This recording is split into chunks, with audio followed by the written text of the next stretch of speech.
Hi అండి. ఈరోజు మనం ఇంటర్మీడియట్ మొదటి సంవత్సరంలోని తెలుగులో రెండవ పాఠం యొక్క ఏకవాక్య సమాధాన ప్రశ్నల గురించి నేర్చుకుందాము.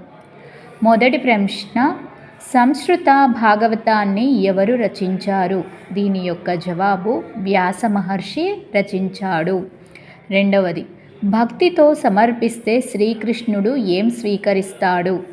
జవాబు, భక్తితో సమర్పిస్తే శ్రీకృష్ణుడు దళమైన అంటే ఆకు అయినా, పుష్పమైన అనగా పువ్వుని కూడా, ఫలమైన ఏ పండు అయినా, సలిలమైన నీరును కూడా రుచిరాన్నంగా స్వీకరిస్తాడు. చాలా రుచిగా ఉన్న పదార్థంలాగా స్వీకరిస్తాడు అని అర్థము.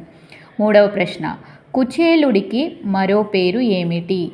కుచేలుడికి మరో పేరు సుధాముడు.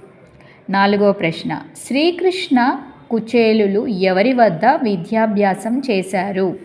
జవాబు, సాందీపని వద్ద విద్యాభ్యాసం చేశారు. ఐదవ ప్రశ్న, కుచేలుడు శ్రీకృష్ణునికి ఇచ్చేందుకు ఏమి తీసుకొని వెళ్ళాడు? కుచేలుడు శ్రీకృష్ణునికి ఇచ్చేందుకు అటుకులను తీసుకొని వెళ్ళాడు.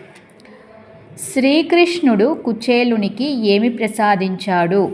జవాబు, సకల సంపదలను, సౌధములను, ఉద్యానవనములతో, సరస్సులతో, దాసదాసీ జనంతో నిండిన గృహాన్ని ఇచ్చాడు. కుచేలుడు ఇంటికి వెళ్ళగానే భార్య ఎలా కనిపించింది? స్త్రీ రూపము ధరించిన లక్ష్మీదేవి వలె కనిపించింది. మిత్రధర్మం పాఠ్యభాగం ఏ గ్రంథం నుండి తీసుకొనబడింది? మహాభాగవతం దశమ స్కందంలో నుండి గ్రహించబడింది. ఇవి ఈ పాఠం యొక్క ఏకవాక్య సమాధాన ప్రశ్నలు.